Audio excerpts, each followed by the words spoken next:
but we'll kick off with yourself, Tim.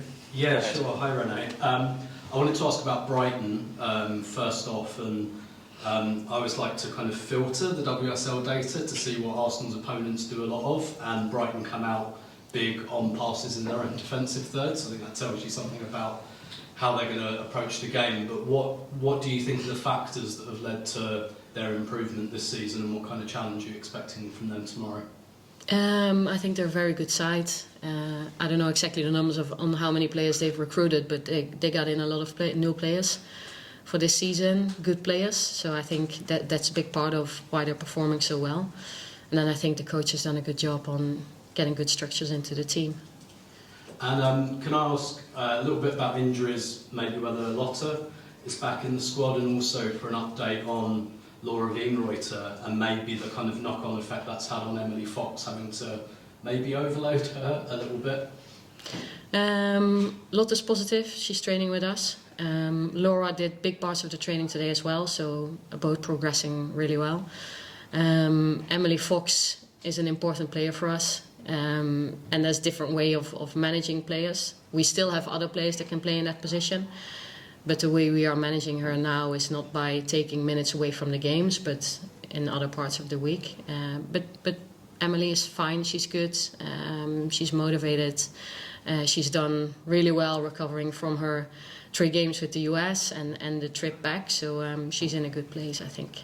And just a last one from me. Can I ask about you selected Steph Catley at left centre back.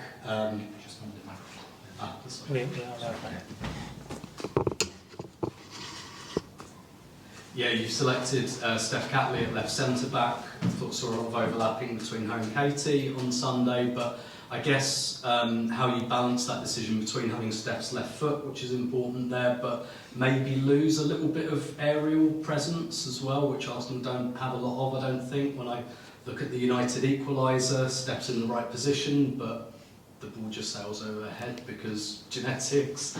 I wondered how you balance that decision about having Steph at centre-back with some of those factors. Yeah, it's always a puzzle. So all players come with strength. Most of our players come with a lot of strengths because they're so good players. And we always try to build a puzzle. Steph is actually good in the air as well. She's maybe not the tallest player, but she's got really good timing and she has good courage in the aerial duels. And then Steph has her left foot, which is an advantage in the build on the left side in possession. So that's part of the reasoning. But we have great centre backs. We have great players on all positions who all come with strengths. So we always try and build the puzzle. Like, what do we need this game? From a set piece perspective, also part of open play, we talk about being ruthless in both boxes. So that's still an area that we really focus on. We've been focusing on it this week. Set pieces is part of it. I think looking statistically, we've been doing well in the WSL defending set pieces. That were the stats before Man United, so I don't think we should get too emotional about the goal we concede on Sunday. It's obviously a part of what we want to work on, so our own box and the offensive box, but I think it gets quite emotional as well. Thanks. Thank you. Kit. Hi Renee, nice to see you. Can I ask about Edu leaving the club and just your reaction to that, really, given the role he had in the women's team here? I think he's meant a lot for the women's team at Arsenal. He's meant a lot for the whole club.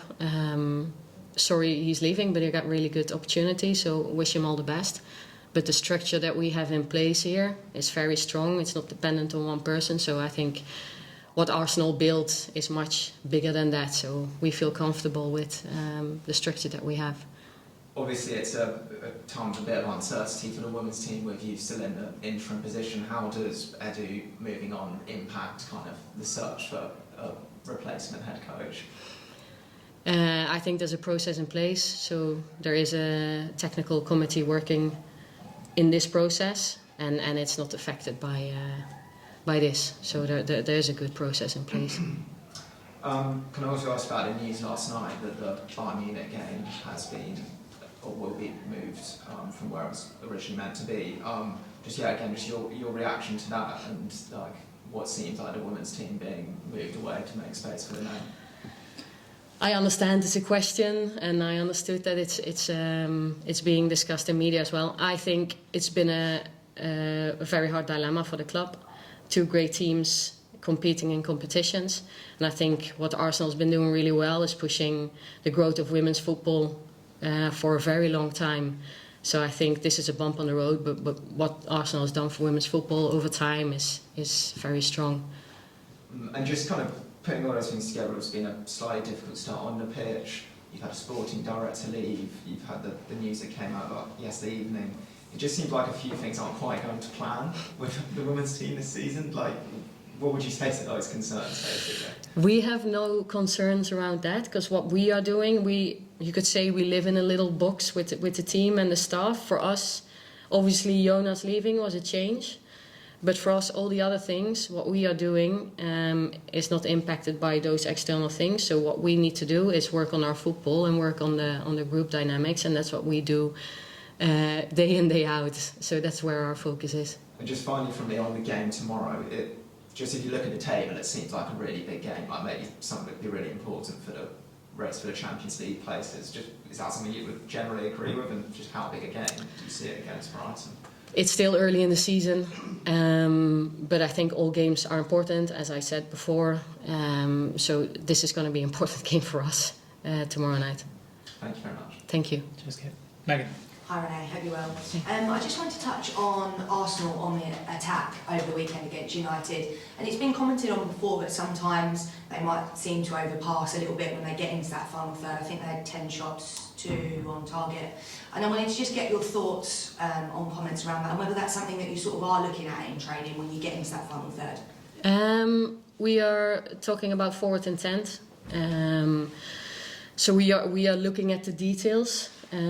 So our passes need to mean something, because we want to go towards the goal. So every pass needs to have a message or a meaning in our game. But I think a lot of things we did really well against United, performance-wise, attacking-wise. I think we find good spaces, we have good movement, we link up well together. Again, we had more and better entries into the box, so I think we are closer. But again, we need to score those goals as well. But I think a lot of positives performance-wise against United.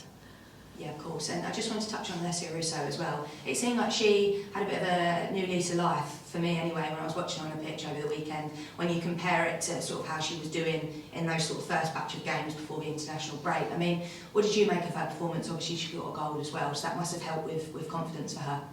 I think the whole team was functioning well in many parts of the game and many phases of the game. So I think that obviously helps the individual as well. So I think as a team we were doing well. And then you can see you get the best out of each other as well. And I think that showed with Alessia as well. But Alessia works really hard. She's a great player. So we've seen it in training, all the qualities she has, but I think it's a group thing. If we work well as a team, then individuals will be able to flourish as well. Amazing, thanks. Best of luck. Thank you. Thanks, Megan. Helen. Yes, thanks Renee. I was wondering, even though it still seems quite early in the season, because the league is so small, only 12 teams,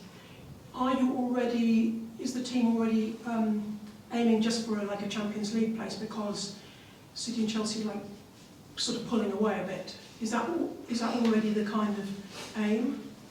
No, we haven't been talking about that. We try to break it down a little bit more, and it's very cliche, but game to game, and what do we have ahead of us for this block?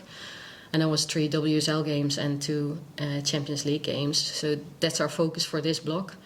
We see a lot of improvement, and I think the league isn't very big, I agree, but I think there's still a lot to play for. Top teams need to play against each other still, but we haven't been talking about changing strategy or changing what we want to achieve, no.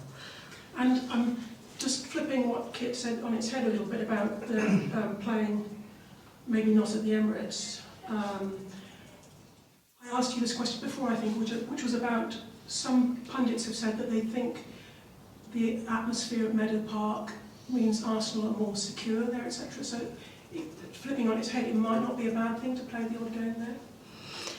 We look forward to playing against Bayern Munich, having a Champions League night either way. So, but I think the girls are comfortable at the Emirates as well. I think Bournemouth has felt like a home for a long time, and I think the Emirates starts to feel like a home as well. So we just look forward to playing these games, and we'll see where we will play it. And are you going to, whoever comes in, because I know you're doing this whole block at the moment, are you hoping to stay as part of the team, whoever comes in as well? That's my thinking at the moment. Yeah. I enjoy being part of the club. I enjoy working with the players. I enjoyed the role that I had before I had to step in and take this role temporarily. So I hope so, yeah. Thank you very much. Thanks, Aaron. Thank you. Aisha at the back. Hi Renee. Hi. Most seasons you might go into this fixture against Brighton as favourites, but the way Brighton have been playing, you can almost maybe say that Arsenal are the underdogs in the form that Brighton have been in. Does that affect your preparation or mentality in any way when it's like that? No. We have big focus on ourselves. We have a big belief in ourselves. We know we have areas to work on, but we see ourselves as a top team. And of course, Brighton has been doing really well and recruited top players, so we respect them as an opponent. But we try and see what we can bring to the game tomorrow. And every team will have strengths and weaknesses, and Brighton will have that tomorrow as well. And what do you think it is about Brighton that they're doing so well, and what can you guys do to almost sort of back that off? Yeah, again, they have good individual qualities in all units, I would say. So that's obviously something that made them stronger. They have some setups in their game tactically that can be hard for opposition to solve. For example, the way they set up in their build and how they invest a lot of numbers. So that's things that opposition need to solve. So they're playing a smart game, a game that they believe in. I would say a high risk, high reward game they're playing, and we are hoping to exploit that tomorrow. And then you personally, having seen you here a few times now, it feels like you're really settling in and becoming a lot more comfortable. And I'm wondering whether you feel that yourself, and then also if that is almost translating to the players and if they're feeling it and people are starting to feel a bit more comfortable. I try to be myself, so I'm no different from what I was before. But I hope the players feel comfortable on the pitch, because they are the actors that need to do it for us. So anything that can help, we all try and help with the whole staff, the whole club, to make the players' performance as good as possible. And I think that's what we are going after. Thank you. Good luck tomorrow. Thank you. Thanks. Robert. Hi Rennie, just looking at the strength and depth in the WSL, and particularly the opponent you face tomorrow, the Seagulls. They won Player of the Month last month, Manager of the Month this month. It's a very difficult challenge, but one you assess well. Yeah, like I said, I think they have strengths in their team. They do things really well, but there's also things that we can exploit, and we believe in ourselves as a team, who we are. We have top players who are performing better and better at the moment, and we as a team did a really good performance against United. So we have a big belief in ourselves for tomorrow night. How are you looking forward to being on the bench under the lights tomorrow in front of the big crowd at the Emirates? I look forward to it. As a player, to be honest, I love playing under the lights in the evenings. So I'm really looking forward to it. I think 21,000 tickets sold, so it's going to be good to see all the fans there tomorrow. Steve. Hi Renee, nice to meet you. Hey. Just going back to Emily Fox, I think she's played 21 times for the USA this year and 25 times for Arsenal. Emma Hayes told me she's got no plans to rest her from one of their many international camps. So is that a conversation you need to have with her, or you have had with her? And you talked about managing her load. Does that mean she's missing training if she's not missing matches? I'm not having conversations with Emma Hayes through these kinds of formats, so I'll talk to her directly. It's the same answer like before. We are trying to do our best to have our players as fresh and fit as possible for all games. And as we see it now, Foxy, like we call her, she is doing well, and she's good to perform. She's fit and fresh enough to perform. Thank you. Awesome. Are there any questions on the call? Okay, we'll leave it there, guys. Thank you. Thank you. Thanks. Thank you.